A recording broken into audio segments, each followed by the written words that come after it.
Kadung besok katini son wes riko duweni son jaluk ojo riko larani.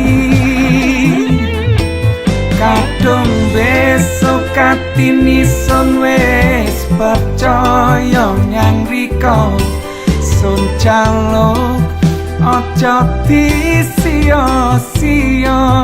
mergane sadurunge isun wis tau